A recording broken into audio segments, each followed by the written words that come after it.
पिंजर येथील एका अरुंद विहिरीत पडलेल्या वळूला मानवसेवा आपत्ती व्यवस्थापन फाउंडेशनच्या रेस्क्यू टीमला बाहेर काढण्यात यश आले। बेशुद्ध अवस्थेत असलेल्या वळूला जीवरक्षक दीपक सदाफळे यांनी CPR व प्रथमोपचार करून उठून उभे केले। ही विश्वास न बसणारी प्रक्रिया उपस्थितांना प्रथमच पाहायला मिळाली। मानवसेवा आपत्ती व्यवस्थापनाच्या संत गाडगे बाबा आपत्कालीन शोध व बचाव पथकाच्या रेस्क्यू टीमची विशेष धाडसी कामगिरी, जिद्द, कोसासी व कल्पकतेतून 5 तासाच्या अथक प्रयत्नानंतर रेस्क्यू ऑपरेशन यशस्वी केले। 23 जून रोजी पिंजर शहरातील विहिरीत मोठा नंदी पडल्याची माहिती बऱ्याच नागरिकांनी पिंजर येथील मानवसेवा आपत्ती व्यवस्थापन फाउंडेशनच्या संत गाडगे बाबा आपत्कालीन शोध व बचाव पथकाचे प्रमुख जीवरक्षक दीपक सदाफळे यांना दिली।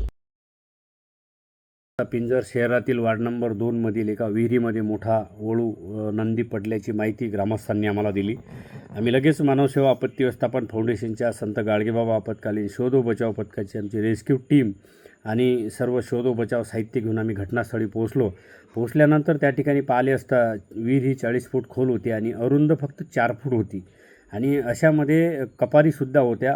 त्याला वळूला बाहेर काढणे तर कुठल्याही प्रकारे शक्य नसल्याचे दिसून येत होते आणि तरीही आम्ही आणि विशेष म्हणजे त्याला बाहेर काढून जिवंत काढणे हे आमच्यासाठी एक चॅलेंजिंग ऑपरेशन होते आणि ते आम्ही 5 तासाच्या अथक प्रयत्नाने त्या वळूला आम्ही बाहेर बॅकअप केले। Wire rope, seat harness, safety belt, carabiner, लोखंडी रॉड आणि रॅमच्या साहाय्याने आम्ही त्या ठिकाणी त्या वळूला बॅकअप करून शेवटी सुखरूप बाहेर काढलेच।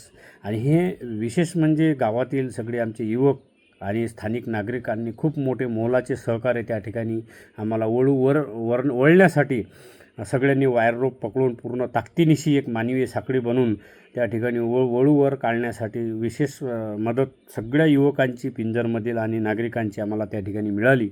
वर काढल्यानंतर वळूला कुठल्याही प्रकारची वळू हालचाल करत नव्हता, बेशुद्ध अवस्थेमध्ये होता। अशा वेळी मी क्विक रिस्पॉन्स करून त्याला CPR दिला आणि CPR दिल्यानंतर त्याला हेड कूलिंग केले। हेड कूलिंग केल्यानंतर त्याला रिकव्हरी पोझिशनवर घेतले आणि रिकव्हरी पोझिशन घेतल्यानंतर परत त्याला 4च्या स्टेपच्या सायकलने त्याला परत CPR दिला आणि तो वळू उठून उभा राहिला। असे झाल्याबरोबर उपस्थित नागरिकांनी, महिलांनी हर हर महादेव असा एक त्या ठिकाणी एकच नारा दिला आणि त्या ठिकाणी वळू हा सुखरूप चालायला लागला। एक आश्चर्यकारक, डोळ्यावरसुद्धा विश्वास बसत नव्हता। अशा ठिकाणी आज एवढ्या मोठ्या नंदीला आम्ही जीवनदान दिल्याचं खूप समाधान आमच्या टीमला होत आहे। धन्यवाद।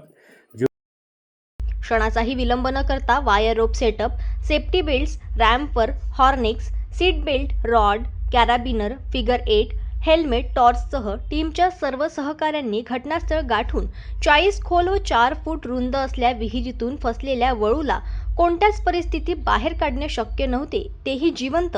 जीवरक्षक दीपक सदाफळे यांचा आपत्ती व्यवस्थापनाचा 25 वर्षाचा दांडगा अनुभव असल्याने जिद्द, कसोसीने, कल्पकतेतून शेवटी 5 तासाच्या अथक प्रयत्नानंतर वळूला जिवंत बाहेर काढण्यात आले। बेशुद्ध असलेल्या वळूला जीवरक्षक दीपक सदाफळे यांनी ताबडतोब CPR व प्रथमोपचार करून वळूला शुद्धीवर आणले। जनमत लाईव्ह न्यूजसाठी अकोलामधून संजय उमक यांची रिपोर्ट।